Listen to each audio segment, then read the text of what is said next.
Hey, everybody, Patrick Connor here, and welcome back to another episode of Knuckles and Gloves Boxing Radio.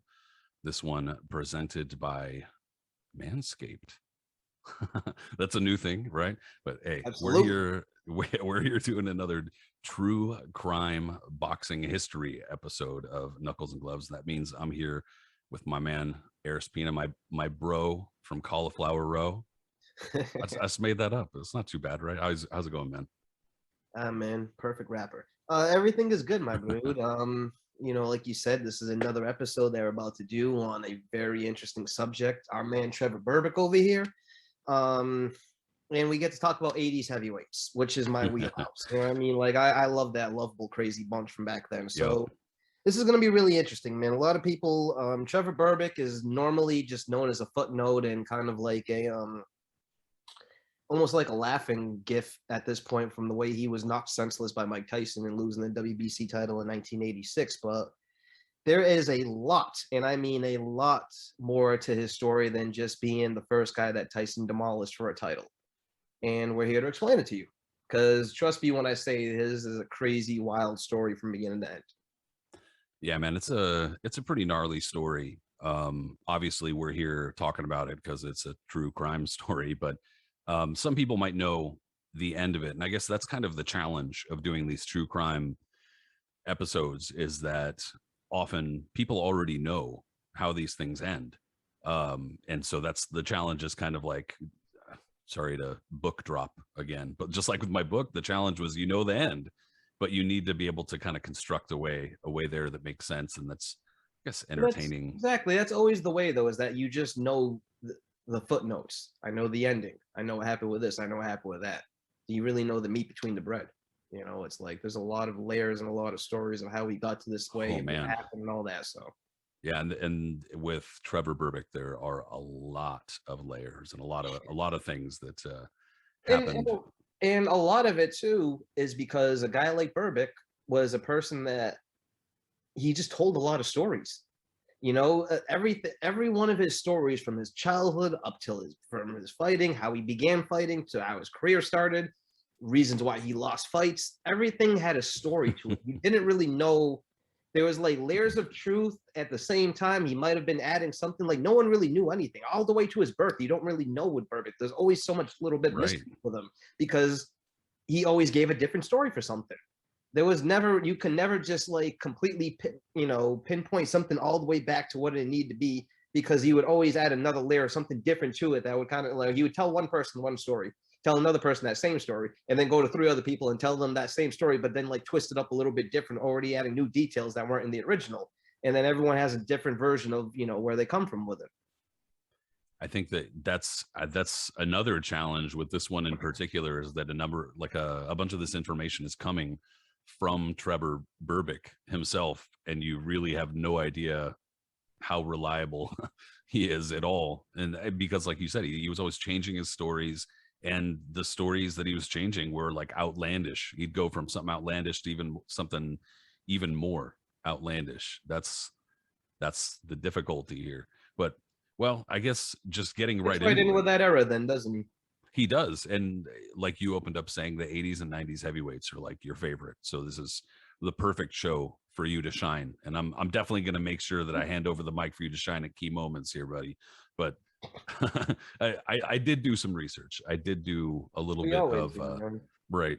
We do spend a fair amount of time and effort doing this stuff. So I'll just get right to it and say, just to set the stage here, when Trevor Berbick was 16 years old, like you said, we don't even know for sure if he was 16 because the date of his birth is kind of up for dispute.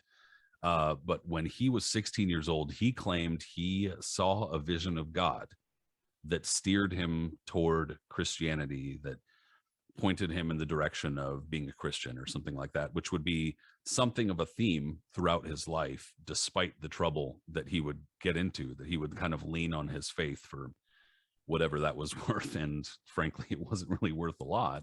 But in any case, according to Berbick, and again, taken with a grain of salt, if not an entire, dump truck of salt here, he got into boxing, he said, because he served as a maitre d' at an officers enlisted club at a U.S. Marine base in Guantanamo, Cuba. So he said an officer picked a fight with him, and he kicked the officer's ass. I don't even know how believable that Said is. he took up some karate, and he used that when a guy tried to jump him. Yep, around like the officer and did that.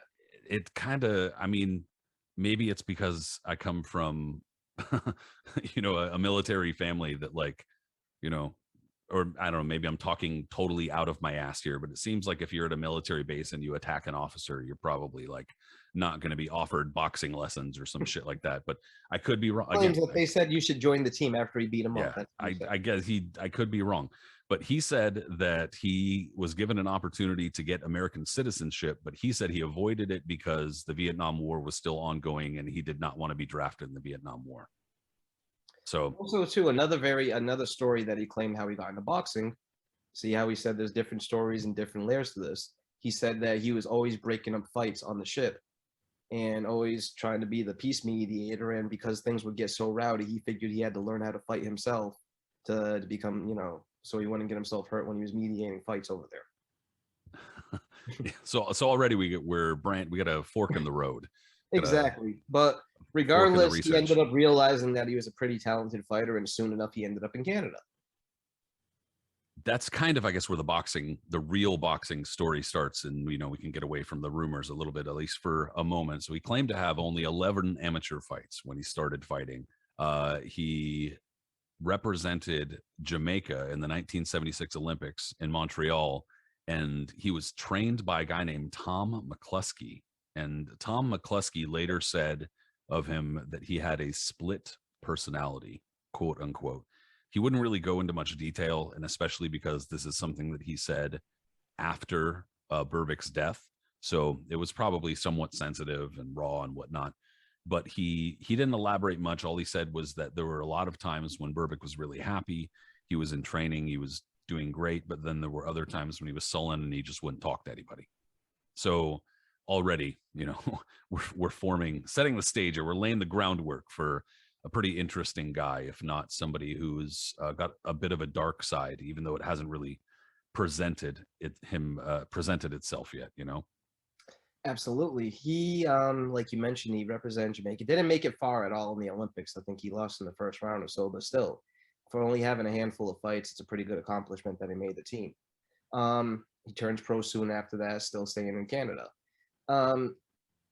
In Canada, it seems that, like, to become the Canadian champion, especially for the heavyweight championship, you don't have to have a certain amount, like a ton of fights to be able to contend for that title, as much as if you just have a name.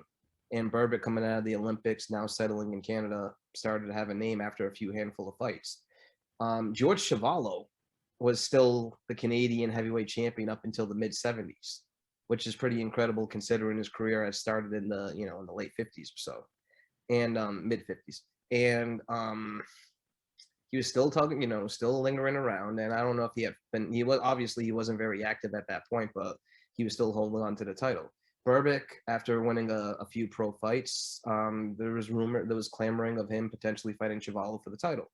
Berbick, like you mentioned, him being very eccentric in the way he was, started really pushing for that fight and trying at every moment challenging Chuvalo on, really trying to push the buttons for that fight, to the point where, and this is pretty crazy, and this is something that would end up becoming more commonplace as we found out about Berbick and his personality later on, followed Chuvalo and his wife while they were on vacation and in Halifax, I believe it was. And at that point, when him and his wife went to dinner or wherever they went, they left. Berbick took it upon himself to break into his hotel room because he wanted to meet Chuvalo and everything. So he's sitting in there, and then Chuvalo walks into the room later on with his wife back into the room. All of a sudden, there's Trevor Berbick sitting there at a chair, smiling, that big grin that you've seen in photos of him and all that.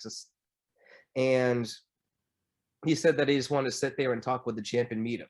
Chuvalo flipped out and threw him out of his room, understandably. Probably should have attacked him at that point too. I mean, what the hell, right? Yeah. Well, he wasn't going to be knocking Chuvalo out, that's for sure. I mean, I'm saying, man, even at Chuvalo's advanced age now, I'm sure no one's going to be decking the man. So, like, I can imagine, Pat, put yourself in this position. you're walking with your wife, right? You know, I mean, you're a fighter or something like that, but you're walking into the back of your hotel with your wife. You open up the door and then you see a random dude just sitting over there smiling at you. How would you take that? I wouldn't. You wouldn't, right? You just, fists are flying. You're not even going to think of something. It'd be like Uncle Phil throwing jazz out the That's what house, I'm you know? saying, right? Yeah. Ah, yeah, it'd be bad. No, So, the guy was he had problems, and they were even seemed to kind of manifest a little bit before, or at least started to before he had gotten seriously into boxing. Although yeah. as we get into the story, you can tell that they seem to be worsening as he fights more and more. But so Early as on, a go ahead. yeah, very early on in his career, and so he turns professional, and in his 12th pro fight, he loses to a guy named Bernardo Mercado. Bad Now, motherfucker himself. yeah, Bernardo He's a tough, hard-hitting dude from Colombia. He winds up scoring a first-round knockout over Trevor Berbick, and according to the news reports, with 3 seconds remaining, Mercado catches Berbick pulling backwards with his hands down and with a right hand, and he's out of it entirely. He hits the deck, and if not flat, unconscious. So the referee in the fight, a guy named McMullen, sorry, he says he was down for the 10 count. In fact, he could have stayed down for a 20 count had we let it go on. I mean, he was talking a little bit of shit, I guess. But Bernardo Mercado was a pretty serious fighter. He was tough. He was definitely, I wouldn't call him a face first fighter, but he was aggressive. He definitely came to scrap. He's a tough guy, and he had decent skills, and he had a lot of power. Yeah, a lot of power. Yeah, he had some length on his punches. He wasn't just a guy that like plowed forward and put his head down type of thing. He could was catch number you. One contender. He almost fought Larry Holmes for the belt. Yeah, he was one of those guys right around that time in the late 70s and early excuse me, late 70s specifically, I guess into the early 80s. I'd have to double check. Yeah, I mean, he lost to Leon Spinks, I believe, in 1980, and that's when he was like on the verge of so that would have been all right. Not so much into the 80s. Early 80s, yeah. But in the 70s for sure. Yeah. So he actually in the mid 70s wound up showing up in Reno, Nevada right around the time as Oscar Bonavena, because he came around the same time as Oscar Bonavena to be managed by Sally Conforte and be a sparring partner by him alongside Oscar Bonavena. So I know, I guess, a little bit more about Bernardo Mercado than the average boxing fan because of that. But I'm not like an expert or anything. Nonetheless, he was someone who also himself was not exactly averse to trouble. He'd known to get into a little bit of trouble himself and was known as somewhat of like a menacing figure. I mean, and he was part of that same era, bro. They all got in some kind of dabble in some shit. Yeah, that's true. And the characters he was involved with, it's like not surprising that he would get in some trouble. But in any case, he was a good fighter, and losing to him is not exactly a damning thing. And also, you got to take into account that over the course of Trevor Berbick's career, that knockout loss to Mercado and the knockout loss to Mike Tyson were his only 2 stoppage losses. And he fought some relatively bad mama jammas, dude. I mean, just look at the list of, it's just a very brief list, to be honest, but it is a list of undefeated fighters that he handed their first defeat: Greg Page, Mitch Bloodgreen, Pinklin Thomas. And he fought both Larry Holmes and Mike Tyson when they were undefeated. So this isn't just some guy who's, he's afraid to fight anybody. He's not taking on challenges.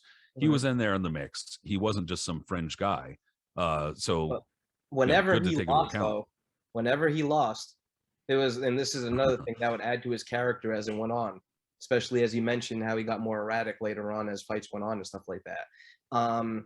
He mentioned after this fight against Bernardo Mercado, when he was knocked out in the first round, he claimed that it was women trouble. He wasn't ready for the fight. He mentally wasn't there. He had a lot going on, and that he said that someone might have put something in the water, whatever.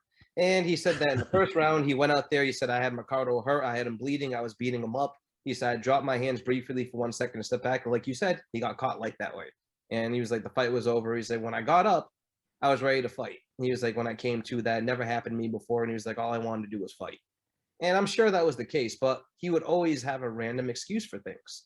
So after that fight, which is a setback, but I mean, like you mentioned, not a major one, because Mercado was around at that point a high quality contender, number 1 contender, so on.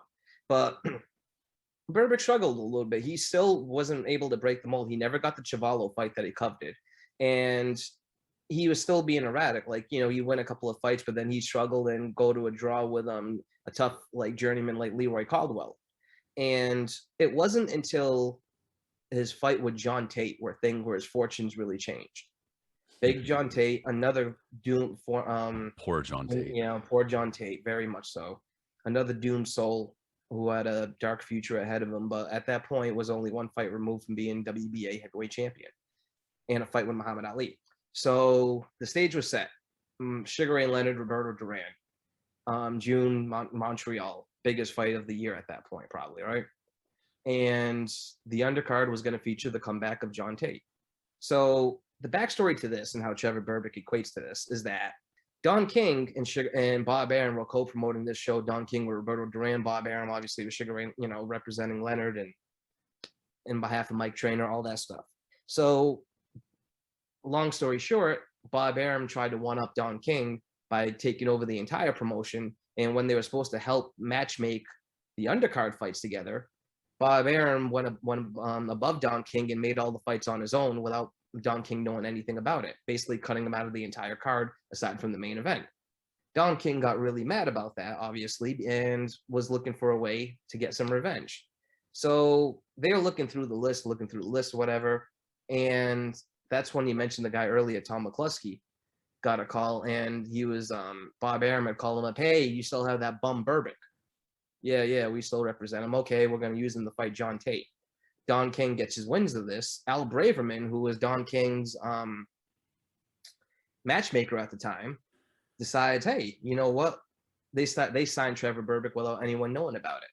So they put Trevor Berbick in a camp, put him in with the best sparring possible, get him really. And Berbick at this point now, if you know, he showed potential, but he was stuck in the doldrums of just local scene and not really getting the best out of his abilities for that. Now he's getting quality sparring under the, you know, with Don King fronting this because Don King is thinking about revenge. He's getting quality sparring, getting quality training, nutrients, whatever you want to call it, but he's in tip top shape. Big John Tate, on the other hand, is still dealing with the mental faculties of getting absolutely obliterated in his last fight against Mike Weaver and still dealing with that and so on and so forth. What transpires is a very grueling, interesting fight between a guy that should have been controlling it and John Tate, who's still struggling and getting bullied and bodied by a brawler, but a brutish, but still skilled in his own way, Trevor Berbick, who's really, you know, putting on the performance of his career at that point. So fast forward all the way to around the 8th, 9th round now. Tate is spent, he's beat up, he's getting worn out and everything, and Berbick is really, really feeling it. Last round comes up, I think it was around the 9th. Berbick gets up and his chest pumps chest and he's there, bam, bam, bam, bam, like he's hyped, you know what I mean? You look at Tate, he looks bewildered, he looks scared, he looks just, and you know, really like he shouldn't even come off his stool. They shouldn't have allowed him out. Round starts, Berbick comes out there, pop, pop, hits him with a combination. Tate starts running away. And it's an incredible scene to see. If you listen to this show, you've probably seen it, but like Tate starts running away. Like he literally turns his back and runs away. Berbick clumsily chases after him and then hits him with like a combination with like a right hand that hits Tate in the back of the head. Tate collapses the same way he did in the Weaver fight, completely unconscious and his leg is twitching. Berbick does his Muhammad Ali impression, slapping him, get up, sucker, get up, you know, yelling at him, and gets pulled away. Tate gets counted out. And if you watch closely, and that's actually kind of funny to see, unfortunately what happened to Tate, but it's funny to see this scene. If you watch closely, as you see the ringside, you see Don King going absolutely apeshit in hysterics, cheering, going, yeah, like wiling out, right? Because he knew he got one over on Arum. And then in the Four Kings book, the great book by George Kimball writes, you know, he looked over at King and said, don't tell me you got him too. And King went, yep, and started cheering on. So at that point, from there, Trevor Berbick's fortunes completely changed, and that's how he left his original trainer McCluskey and signed on with Don King, and the 80s came on. Yeah, and with that, a lot of nonsense and sometimes not much good. But I mean, yeah, that was definitely a brutal end for John Tate, unfortunately. I mean, we might wind up having to do like some sort of John Tate episode at some point, because he just had obviously, bro. I'm gonna say this, man. career. If you look back on it, if you look on that fight, that is one of the more depressing fights of the entire era. If you realize the futures of both of those fights, exactly, yeah, it's really, you're just like, holy shit, really heavy. Yeah, it's unfortunate too, because there were a couple moments in the fight where John Tate like doesn't look very bad at all. It's just that he winds up getting worn out. He just bro. He was mentally worn out. Later in the fights, he just couldn't hack it.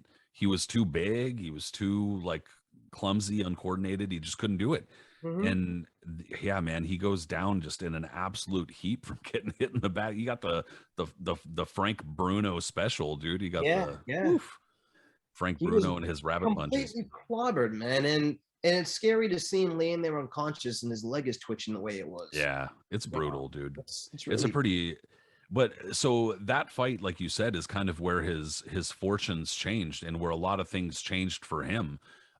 Basically, that all of a sudden, he kind of moved into contendership like after that fight, and he winds up landing in 1981 and the spring of 1981, a shot against Larry Holmes, who was the WBC heavyweight champion. And I mean, basically at that time, Larry Holmes, he was not in a decline yet, but Larry Holmes, despite being how good he was, and I'm definitely not arguing that, there were a number of fights where he just didn't look stellar. It was like you needed to push him, like you needed to like start kicking his ass or something like that to really get him to open up. And not all the time. It was almost like you need to piss him off somehow, because some fighters pissed him off pre-fight, and that was like, oh, that was, that's it, dude. Don't piss Larry off. And some of them did it during the fight, and same result. That was, don't fucking piss Larry off. But Trevor Berbick didn't really have that kind of punch, didn't really have that kind of danger. There were only like a couple of rounds really where he did fairly well, but for the most part, it was just a lackluster fight. And that's how it was reported as well. And Trevor Berbick after the fight is, moaning and wailing and all sorts of stuff about the, he was like an excuse making expert, dude. Yes, and it was like ridiculous excuses too. Always. There are fighters that are just outstanding at it, and he's just fantastic at making excuses, or was. And so, in any case, it actually, I didn't think was a terrible showing for Trevor Berbick, considering the level that Larry Holmes was on. He was the first opponent. He was the first challenger to go to distance with Holmes at that point. And that was no easy feat. And Holmes certainly didn't like him. Like at that point, like you mentioned, like Holmes, he pissed him off. Berbick was talking a lot of shit during the fight. Holmes shoves him a couple of it was not no fault. Yeah, it was early in the fight. Yeah. Holmes definitely wanted to knock him out, but the first or second round, I can't remember which one it was, but early in the fight, Trevor Berbick, like after the round, he starts jawing at him, and Larry Holmes like shoves the shit out of him. Yeah. And I mean, I that's just kind of like how Larry Holmes was, though. Like, I mean, if you push him, start messing with him, rabbit punching him, like Holmes was a street dude at heart, man. He absolutely was. He was a very tough guy, as you know, when he got up from Early Shavers. But I mean, like, he's just a very street dude at heart that I'm sure we'll get to in a little bit more with another incident with Berbick. But like, don't piss off Holmes, all right? Holmes had no problem. You saw in other press conferences with Jerry Cooney and other guys, he had no problem getting up and trying to swing on somebody if he felt like he was being wronged. Yeah. Right. He even slapped Muhammad Ali in the face after his fight with Scott Ledoux.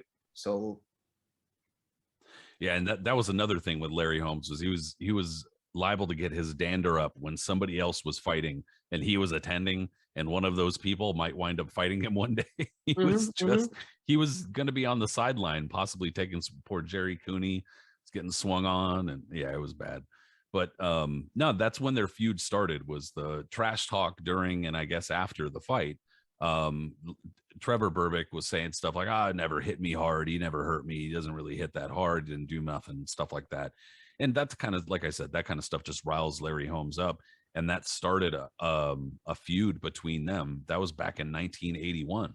But even so, Larry Holmes, despite the fact that that's Larry Holmes, Trevor Berbick only moved up in the world in terms of notoriety. But I mean, possibly not in a good way by fighting and defeating Muhammad Ali.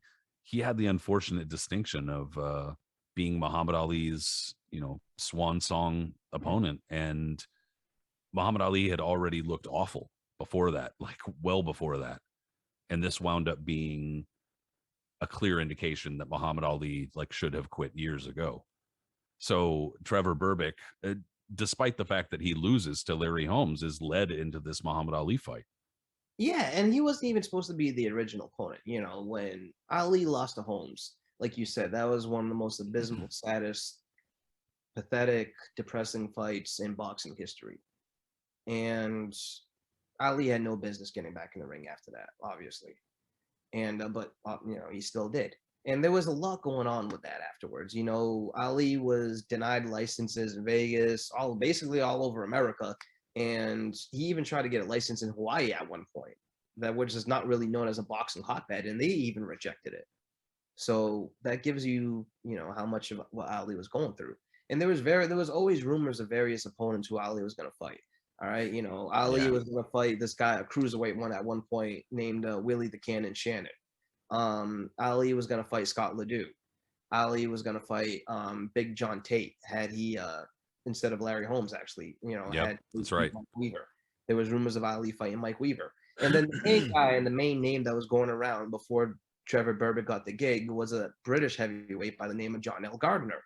And John L. Gardner was a tough middling fighter at the time, you know, maybe a little fringe contender.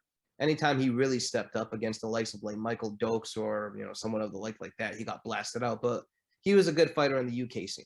And there was a lot of talk about him fighting John L. Gardner, especially in Hawaii. That was the main one at that point. After all of that fell apart, that's when Trevor Berbick's name came in there. And the guy who put the fight together was a hanger-on of the Ali circle by the name of James Cornelius. And Cornelius was just, you know, a crazy huckster, shyster. There's so many different words you can use for him, but he was also a part of Ali's inner circle, being, you know, they was part of the Muslim Nation of Islam along with Ali, and had been around him for a number of years too. So after enough convincing, other stuff, they were able to bring the fight to Nassau in the Bahamas. And that was so much of a shit show that they wrote a book on it, okay? Called right here, which is a great book, by the way, called The Drama in the Bahamas. And by Dave Hannigan. And you know, that we could do a whole show on that entire promotion of how bad that was. From Don King getting his ass kicked, which is a hilarious story in itself, by Cornelius and his thugs. And, you know, I should tell that right now. Like, so Don King, who obviously was taking care of Trevor Berbick, had nothing to do with this fight. Cornelius was taking care of it, all this other stuff. Don King, of course, seeing money that's not being made for himself, wants to needle in on it. So he flew personally to the Bahamas to try to stop it. Cornelius and his goons and his own bodyguards met King at his hotel, closed the door, and beat the living shit out of him. Okay, like, they beat Don King, you know, because Don King's out of America now. He doesn't have anybody there to protect him. He's on his own, which was kind of dumb on himself to do that. And these guys beat him to a pulp and then basically sent him back to America, saying, if you want to step in again, you're going to die. And King didn't do anything with it. He actually left it alone because he knew better. So the fight ends up getting made, and like you said, man, Ali did look better, I guess, in the Berbick fight than he did against Holmes, which isn't saying much because, like, Ali was literally a walking corpse in the Holmes fight. So the fact that he was able to throw some punches together and all the other stuff, you know, he was a little bit more competitive. He showed slight flashes here and there, landing the combination, because Berbick obviously is not Larry Holmes either. He was a crude guy like that. So he, you know, but Berbick did what he did. He bullied Ali, rushed him to the ropes, beat him down, beat him up. He just, you know, and it was a clear-cut decision. And at the end of the day, it added, I'm not sure how much it added to Berbick's reputation of being a world beater, but it did give him the biggest name, you know, in a footnote. Right. Yeah, give him a big name, give him a big payday, and a lot of notoriety. But I think maybe he did. He did tell Ali after the fight, "You made me. You made me." He kept on yelling that out to him afterwards. Well, he wasn't lying. Yeah. And I think similarly to, obviously not the same, but similarly to like maybe how Rocky Marciano took out Joe Louis, like kind of a nail in the coffin type of thing, where we've already seen this fighter look old. We've already seen them look not great anymore, or too weathered, not just slow or whatever, but weathered. And now they need to be put out to pasture with like a definitive defeat, and this was it. Although, like you said, he didn't look as awful against Holmes. He looked absolutely terrible. But all of the drama surrounding this, and when it comes to the Don King thing, it's funny, dude, because having lived in another country, even though it wasn't for super long time, it just seems like it's almost like you see it in movies or shows or something like that, where American thugs go to another country and they have to learn like what the fuck real thuggery is about. Yeah. Exactly. Like And they got to learn the hard way, like what the fuck being yeah, a gangster really is like in a different country in the slums and shit. And that's not to say that's exactly what happened or what happened in Nassau per se, like they went into some shack or some shit. But the point is, it's different when you're not at home and when you're not like, oh, I'll just call the police, you know, like, no, it's yeah, no. that ain't like that, dude. And So it was so like when I say about the shady goings on in the fight, like it was so bad. Cornelius was they had no money. They had to like fund money at the last moment. They had no the arena was a shim sham. There was like the gloves were bad. Poor Thomas Hearns, first fight out from the Sugar Ray Leonard fight, suffered a gnarly cut against Ernie Singletary. And they had no one on hand to really treat him or anything like that. I think after the fight, Angelo Dundee and a few people just kind of stitched Hearns up in the locker room on their own. Ernie Shavers wasn't paid at first, and to the point where he who's had going to be brave enough? Who's going to be brave enough to not pay Ernie Shavers? I'm saying. And so Ernie Shavers, the story goes that Ernie Shavers confronted James Cornelius, threw him in a room and locked the door, and said, "Unless you're Spider-Man, you're not getting out of this room until I get my money." And he got his money. And he got his money, obviously. Well, I mean, like I said, Like I don't know who's gonna. and of course, to top it all off, Muhammad Ali's career ended with the bell being a cowbell. You know, I'm sorry. I apologize for doing this again, but there's actually a part in my book, the Oscar Bonavena book, Oh, absolutely. when he fights in Germany, and he fought not Jurgen Blin.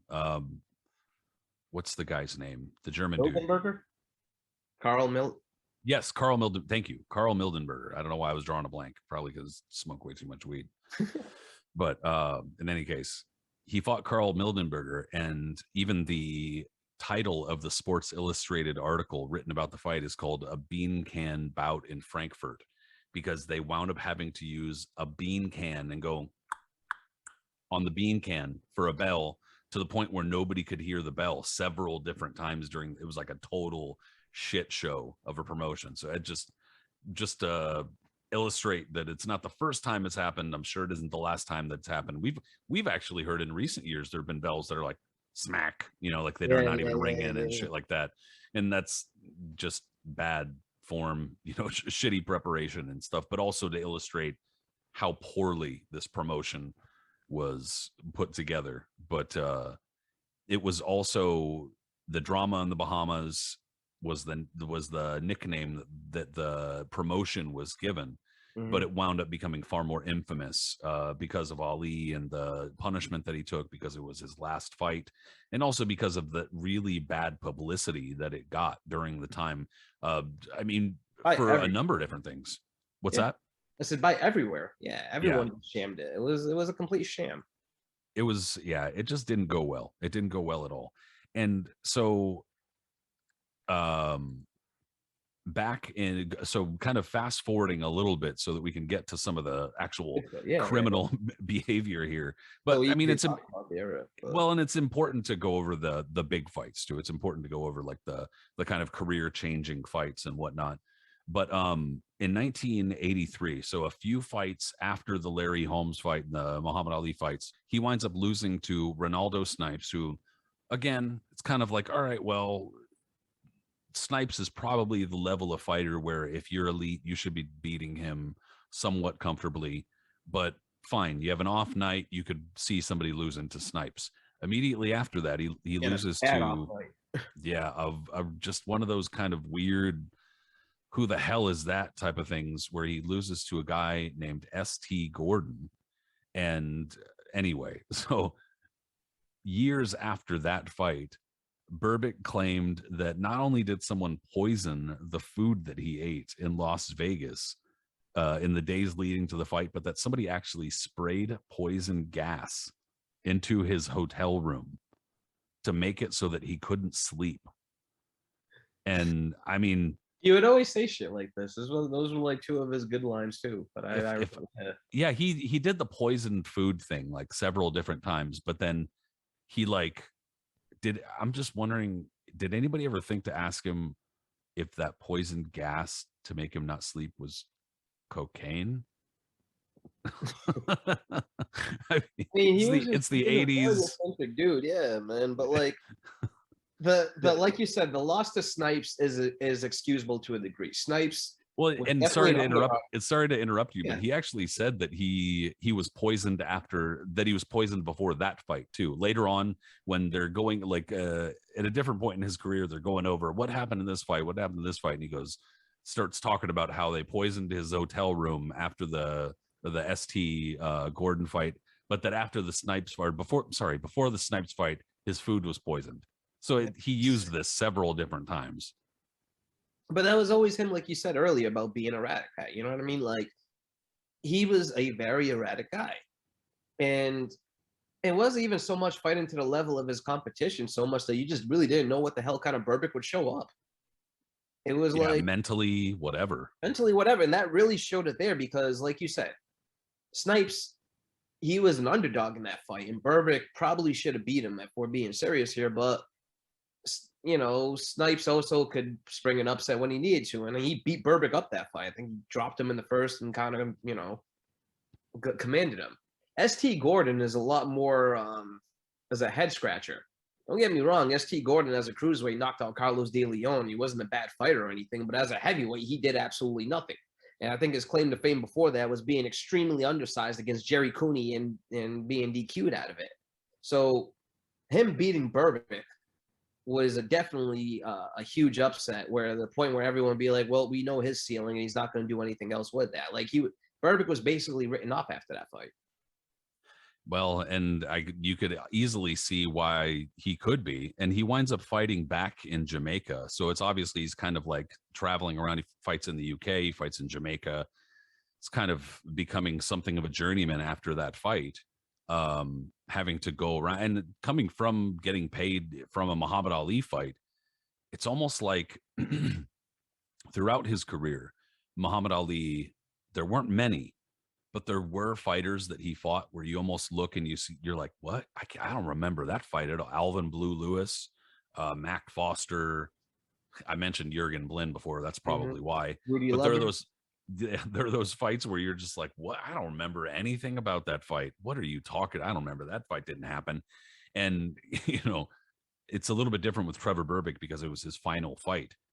So Berbick was obviously far more memorable and got that payday. But then going from that to just basically being a journeyman was a pretty big change.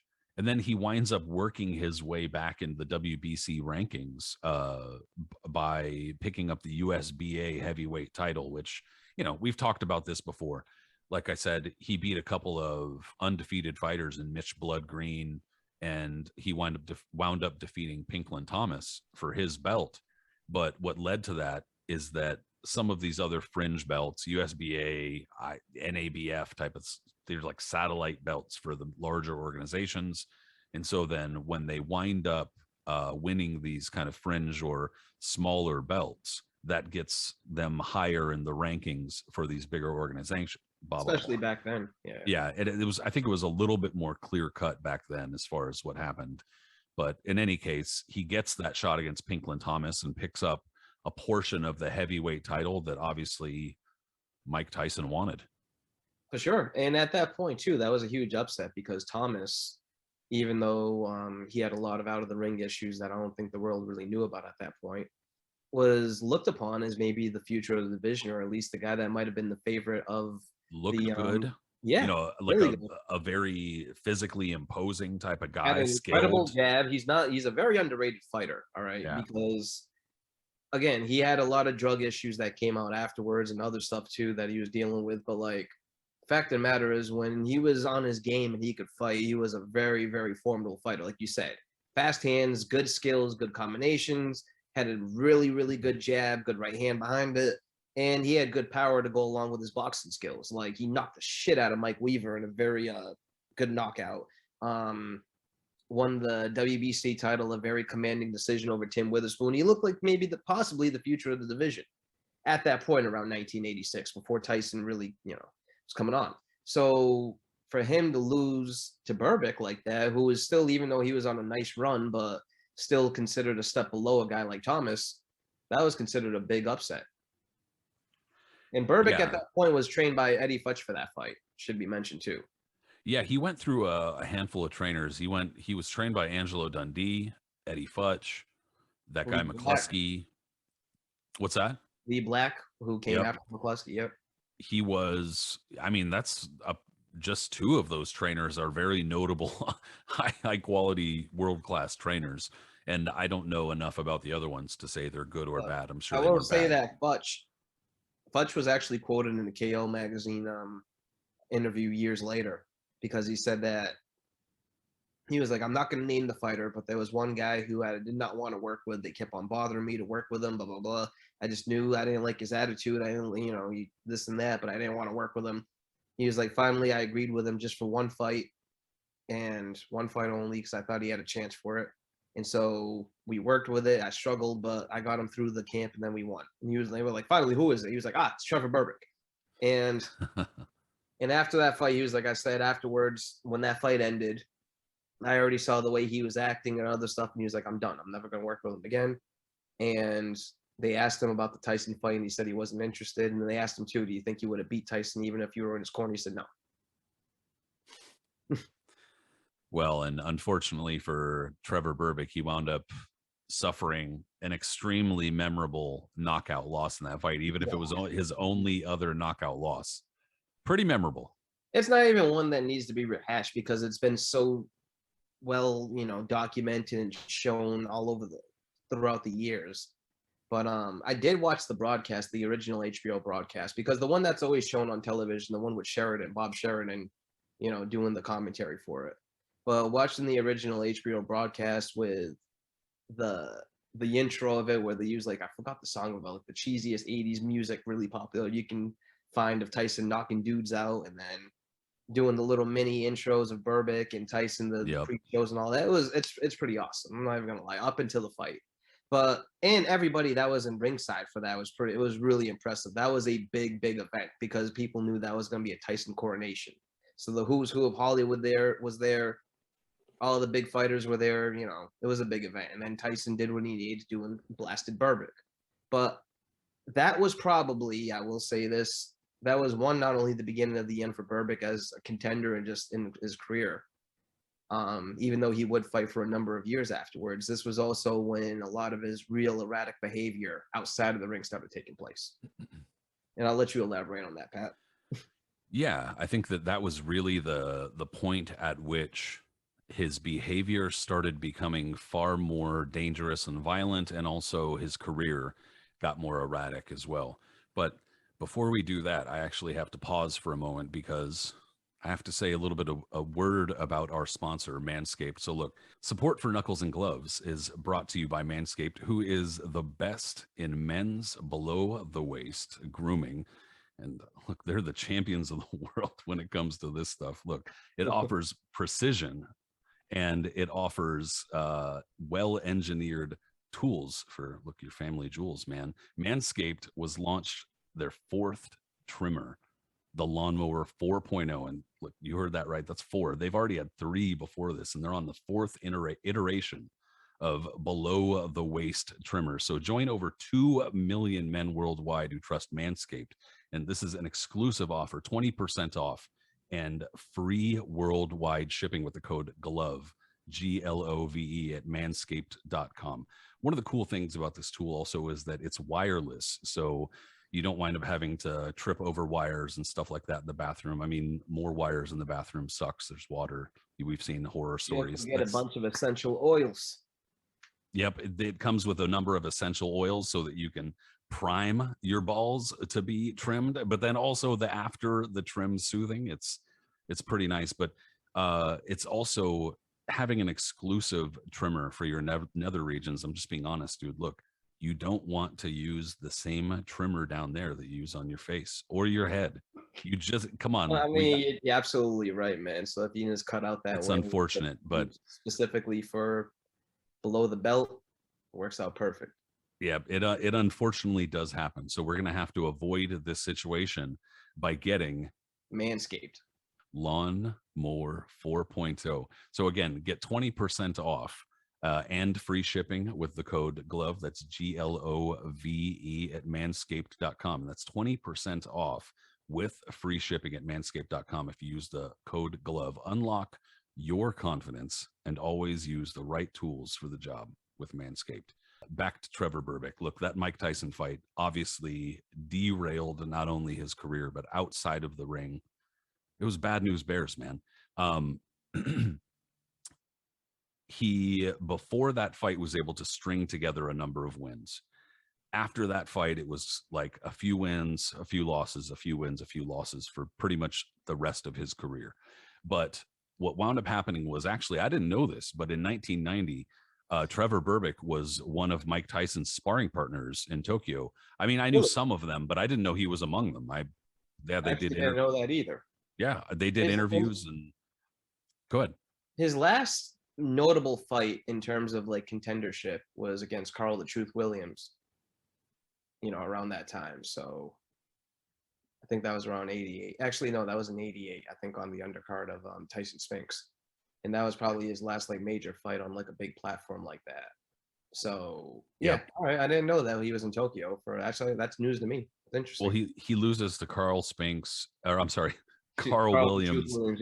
Yeah, Carl Williams, and then he loses to Buster Douglas, and then he fights Jeff Sims, and it's like, that's like pretty much the end of the notable guys for. Yeah, Jeff Sims and Trevor Berbick together, talk about an interesting combination. But yeah, well, there was a pretty clear shift in his career after that, where he wasn't really thought of as a top guy at all, and so in any case, in 1989 and 1990.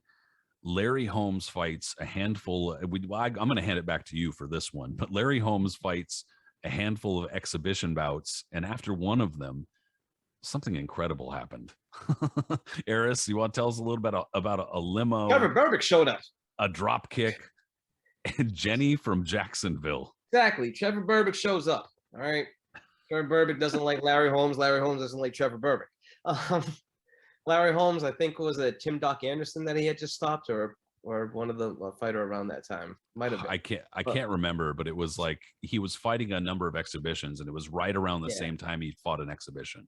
So wins his fight. Trevor Berbick, full suit on, shows up and is causing a scene at the post-fight press conference.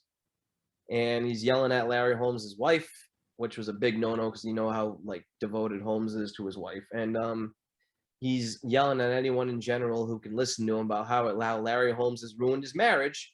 Larry Holmes has ruined his life.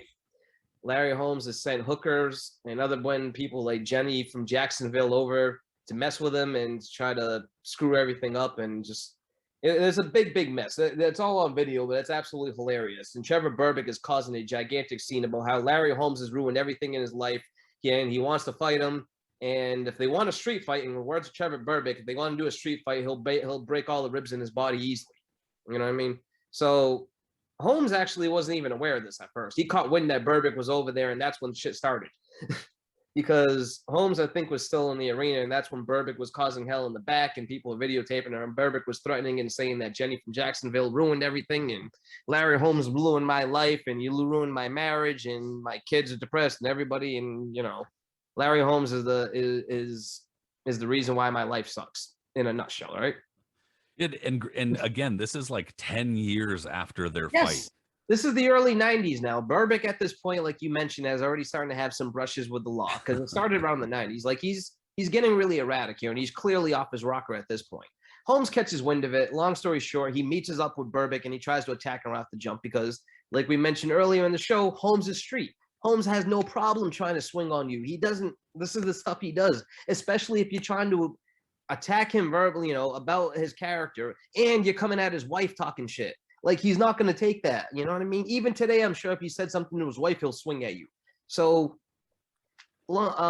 he came at Berbick and he tried swinging on him. And of course, you know, Holmes hit him and they got into a scuffle right away, right?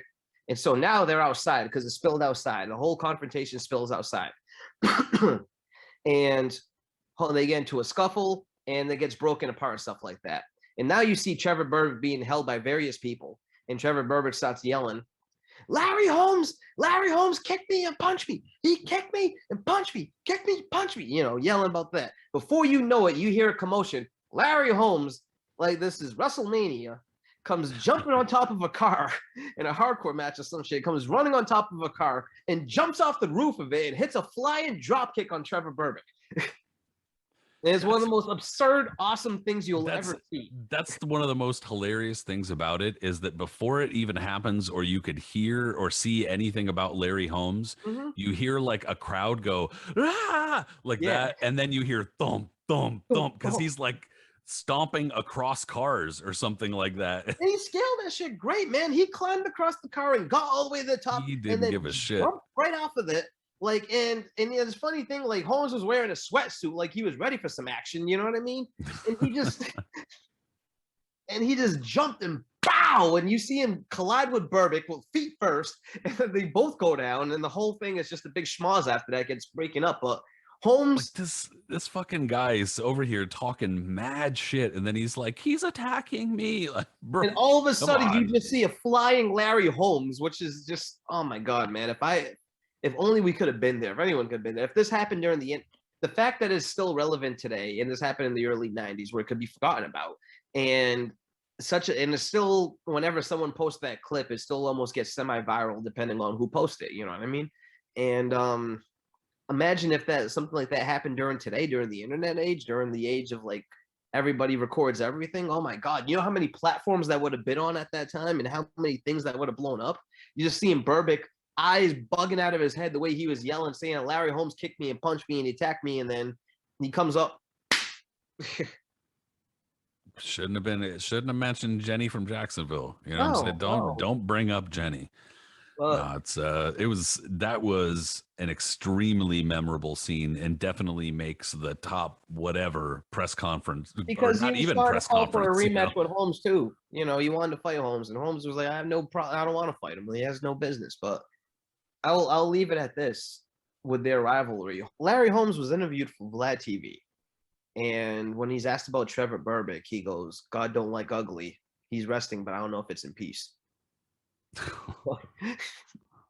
Larry, dude. I mean, I love Larry, but he's definitely among the more bitter people. Yeah, Larry don't give a damn, man. You know what I mean? Well, I know he never ever got over the fact that he had to do a flying drop kick on Trevor Berbick. So that's I don't blame him. You know, he holds a grudge and he cherishes that fucking grudge. But so not too long after this, or right around the same time, but I think it would have been a little after this. So in March of 1990, Trevor Berbick was arrested in Florida for allegedly taking a woman at a bank hostage and ordering her at gunpoint to help him look for his then estranged wife.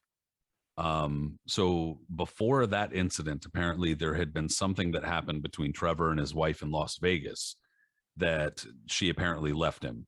I couldn't find anything specifying what that was, but obviously some sort of fight or altercation happened. And so after that, Trevor's wife left him, and wherever she went, he didn't know. And so I guess he thought that holding this lady up at the bank at gunpoint was the way he was going to figure it out. Yeah. So, yeah, kind of. So this was the start of it, man, and it only kind of bad. From here. Yeah, kind of bad.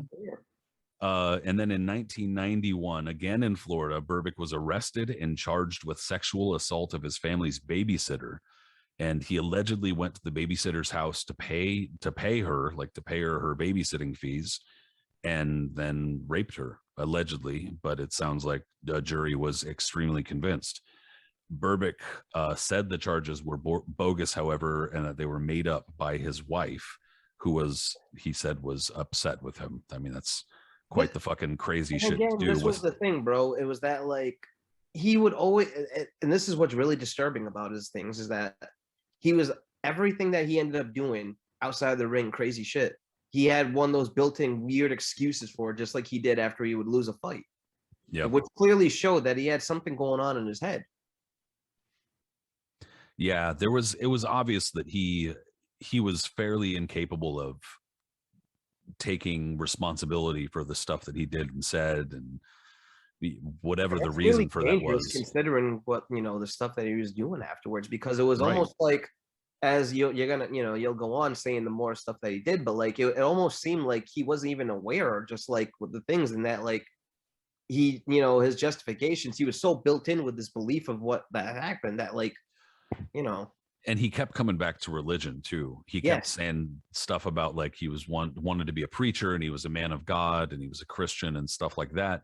But then later in 1991 was a bad fucking year for Trevor Berbick, man. But later in 1991, toward the end of the year, he was charged with mortgage fraud and grand theft because he supposedly had someone go into a bank impersonating his wife to try to take out a second mortgage on their home. I mean, like I said, it gets pretty intense. But so anyway, somehow Trevor Berbick only serves a little over a year for these crimes.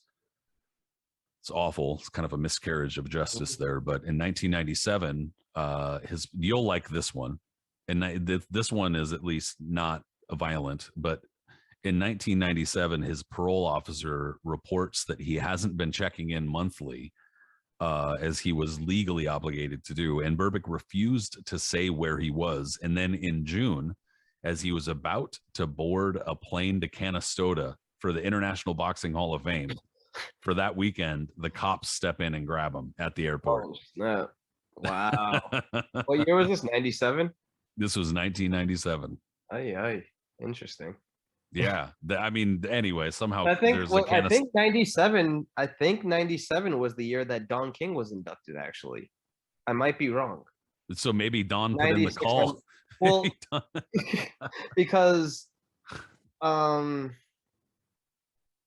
that time, I think whatever year it was, 96, 97.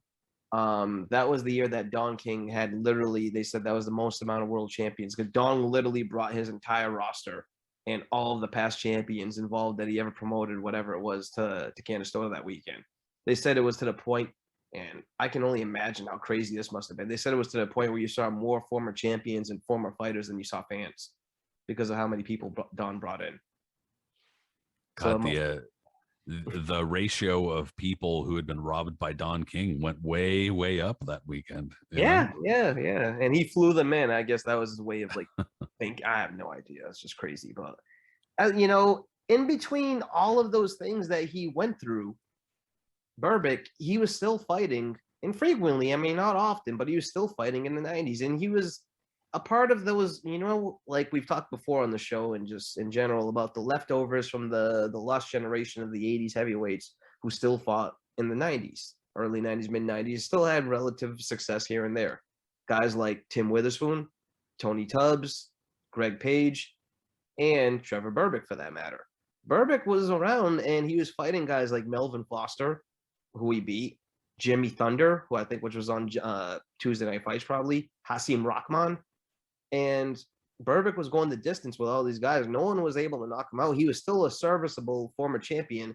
Funny to look at because he was about as fat as Frankie Swindell at that point. Like he had blown up and was really portly, but still had the savviness and wherewithal or whatever to be a serviceable opponent to these up and come, to the prospects and fringe contenders of the 90s. Frankie While Swindell. going through all the craziness of what you were, describing. Frankie Swindell's a good name drop, dude, because it's like a fighter nobody ever talks about. Started at like light heavyweight and was like actually a pretty good fighter, but then lost a couple times and just blew up. Became a bowling ball. But one that like was still difficult as shit to fight, but absolutely. Man, there was nothing funnier to watch than seeing Swindell's big ass belly and seeing him like swivel it, moving away and like deflecting punches and stuff on Friday Night Fights in the early 2000s. Yeah, man, he was a pain in the ass. But the Trevor Berbick saga does not end there. Like you said, he starts he's still fighting, but it's very infrequently.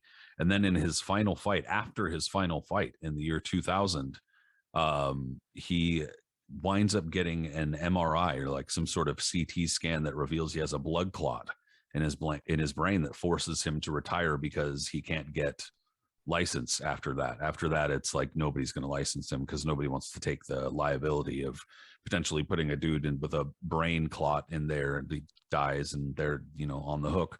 I mean, that's a grim way of looking at it, but that's just the truth. And in any case, so like I said, like with this whole saga does not end back where he retires. Not so in 1997, actually, rewinding slightly, Trevor Berbick is deported to Canada after he's released from jail. And somehow he makes his way back into the US and he's deported back to Jamaica in 2002 because the US is like, we don't even know how the hell you got into the country. Like, we're not sending you to Canada this time because Canada doesn't want you either. Get out and go to Jamaica. Imagine you're so crazy and it's wild that you get deported from not just one but two different countries. Yeah, it's kind of rough, dude. I mean, needless to say, he was not in a good place here at the end of his career. And let me ask you this then. When do you think he was suffering? I mean, clearly he had something going on. Do you think he was suffering from brain damage up from like the early 90s that started all this stuff? Or do you think he had some kind of imbalance to begin with that like just taking the punishment in his career certainly didn't help it? Well, I mean, based on the kind of stories that he tells, it sounds like he probably had something going on mental illness wise early on in life. I could be wrong, and I don't want to like trash the guy because I know that that's still like taboo Oh, of to a course, lot of people. like that. But I mean, I'm just curious. Like, I mean, there was something just off. Yeah, with that. Like, yeah, I think that's safe to say. I think it's at some point, whether it was like a chemical imbalance, a mental illness, or that something was, as they say colloquially, even though it's not, totally true, something got knocked loose in the ring. I don't know, but something was wrong with him. He had a long career as well. Well, and I think that you also have to kind of consider some of the social factors. Maybe I should have said this toward the beginning of the episode, but I didn't know this. I had to look this up for the episode. But I mean, looking at the social factors and why there were people coming from Jamaica and emigrating from Jamaica around these times. So just to sum up as much as I can, and it's obviously summing up, I'm condensing as much as I can. And I know this is not every Jamaican person.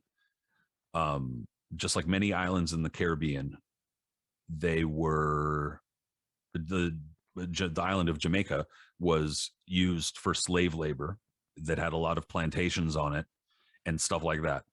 And so when slavery was outlawed, it took a long time for slavery to totally be ended in the Caribbean. It didn't just happen overnight, like it was proclaimed slavery is dead, and we're going to stop this. It didn't quite happen that way. That being said, it took a generation or two in Jamaica and in some other Caribbean islands for independence to come and for the country to start, I guess, developing. And in the I believe it was the 1950s, might have been the early 1960s, but whatever it was, I can't remember precisely. Jamaica wound up gaining its independence, and in gaining its independence, they're immediately after that, because a lot of the infrastructure, I swear I'll get back to the boxing in a moment, everybody don't yawn, but a lot of the infrastructure had not been set up. A lot of things socially had not been very well set up, and there was a lot of crime immediately following Jamaica's independence. And so, at least in part due to the crime, and also due to the fact that there was not a whole lot of work, there weren't very many jobs, a lot of Jamaicans wound up traveling to, for instance, the Windrush generation, as a lot of people know in the UK. They're familiar with that concept. A number of Jamaican immigrants wound up on a boat called the Windrush, arriving in England, and a number of them wound up becoming fighters, or their children wound up becoming fighters. And so a number of people in the UK might be familiar with the Windrush generation and the immigrants from Jamaica. In Trevor Berbick's case, and in the case of, I think it was something like 1 million or 1.5 million other Jamaicans, they found their way to Canada instead. And so in any case, that's where some of this kind of takes root. And I think understanding that a little bit might help to understand Trevor Berbick's situation as somebody who perhaps never really found or felt like he was at home, like, because he wind up as a road warrior, as a fighter, fighting all over the place and never really feeling as though he could fight out of home. So then when he finds himself back at home, it's because he's a criminal.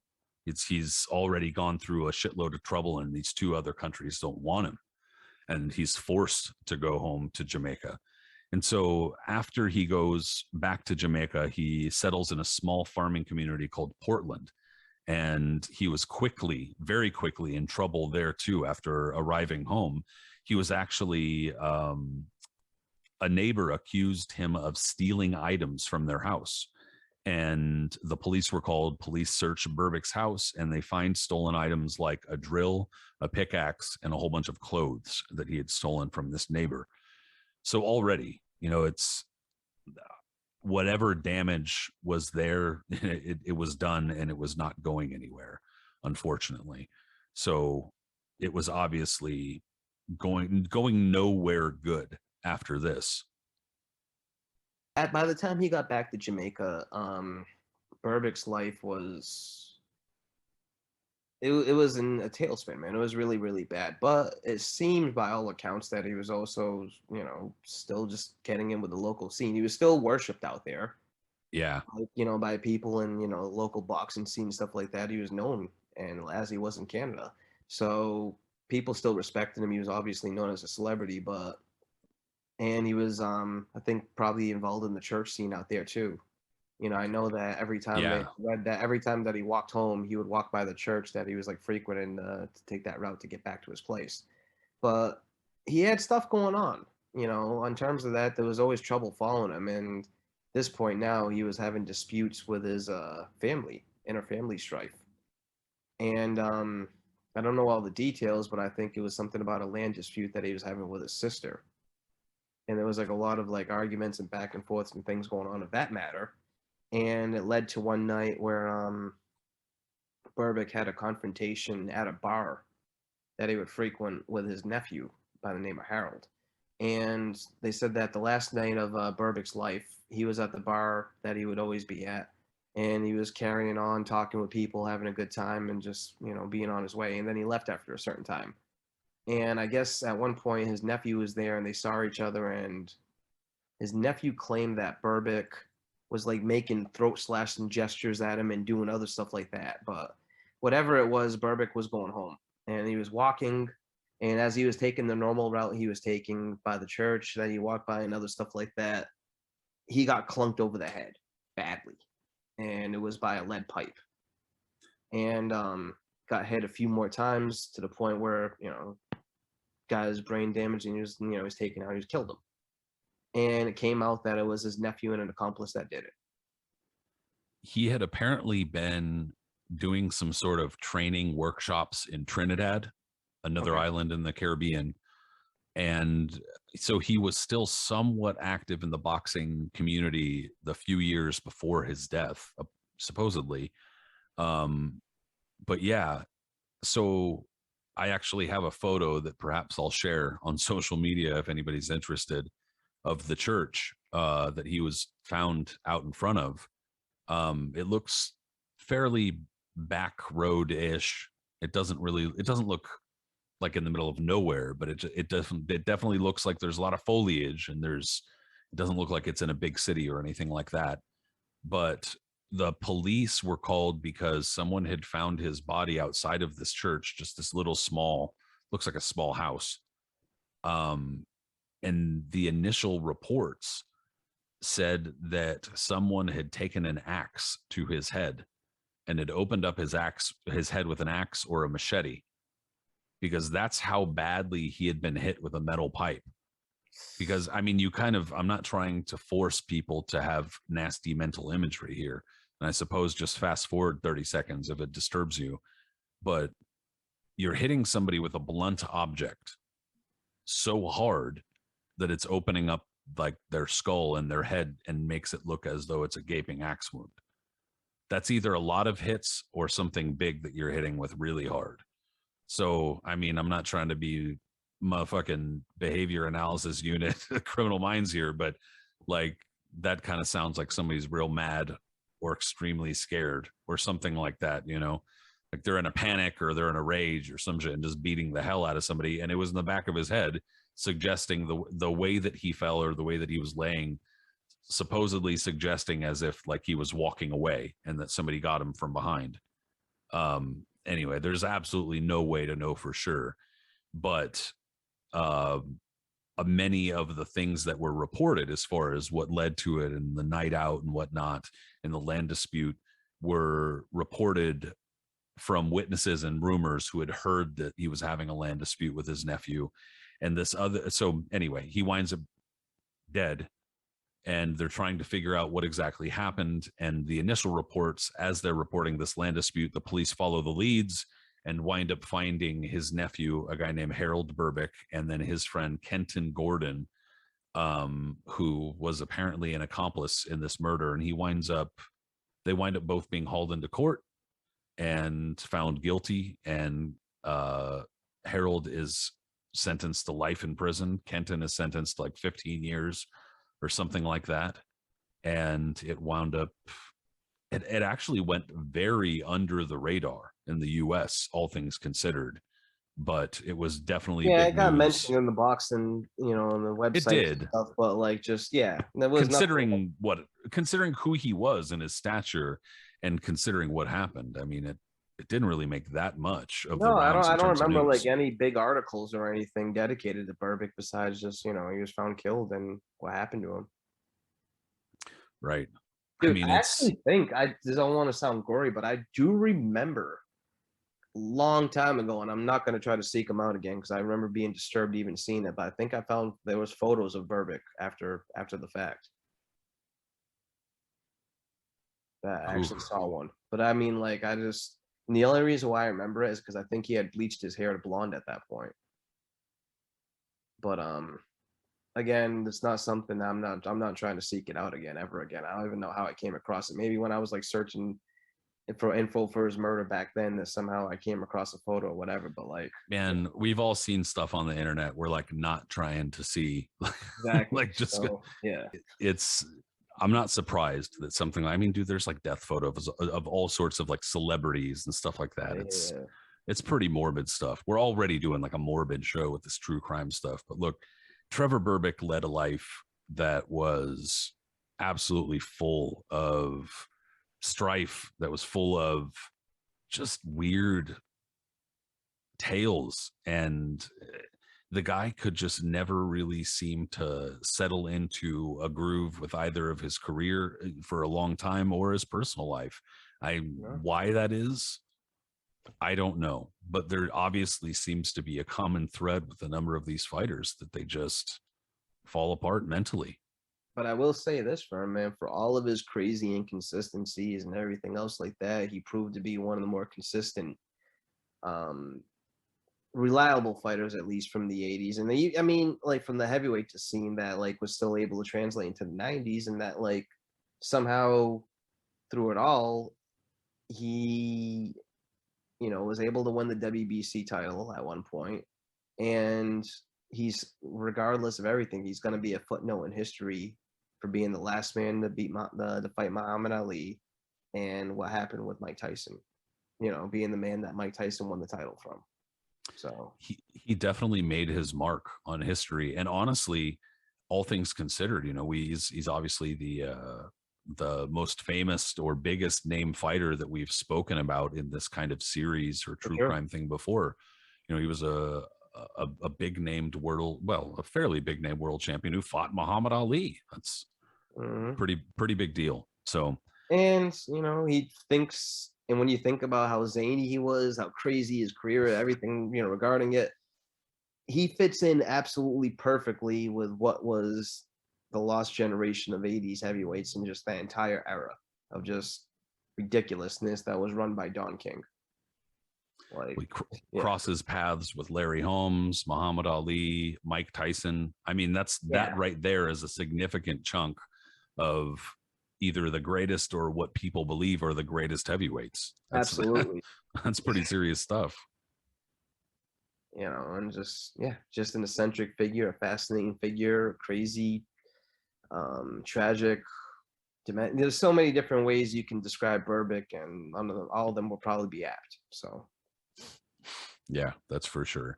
Yeah. Well, in any case, it's a long, winding tale full of crime and full of violence and some icky stuff. But that was Trevor Berbick, and this was another true crime episode, dude. I appreciate you. That was a lot of fun. I appreciate you doing another one of these with me and braving the grim, gruesome. This is my wheelhouse, bro. What you mean? After this, probably gonna put on Discovery ID and watch more morbid shit.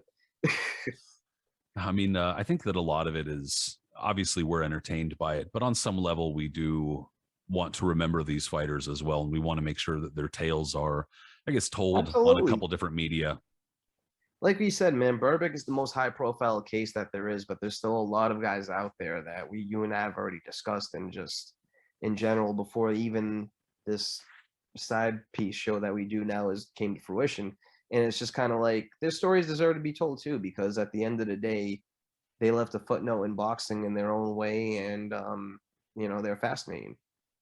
Well, you say you mentioned side piece, so I just gotta say, don't be talking about my side piece. Don't be talking about my side piece. You don't get laid. Yeah. That's probably gonna get. I was ringside for that fight, by the way. Yeah. Oh my god, dude! I cannot believe Paulie was trying to say he won that. Fans were trying to say he won that. Oh goodness, we're not going to get into it. I was there. We're not going to get into it. It's okay. No, it was a lot of fun, dude. I appreciate you doing these.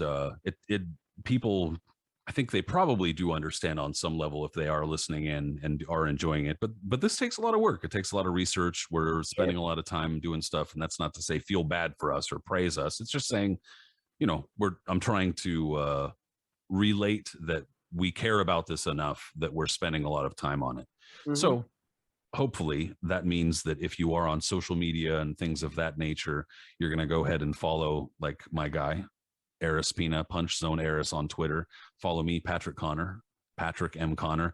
I don't even know if I should be name dropping Facebook or Instagram or anything at this point. Who knows how stable? I think we back. Yeah, I think we might be, but we're on those platforms as well. It might be safe, might not be. Also, before I forget and before you log off, go ahead and go to manscaped.com and enter the code GLOVE, GLOVE, for 20% off your order and free shipping. But also, of course, the podcast side of it. If you follow the podcast, subscribe on whatever podcast app you do listen into, that would be appreciated. Aris, we will definitely talk soon, my friend. Absolutely, man. Have a good one. All right.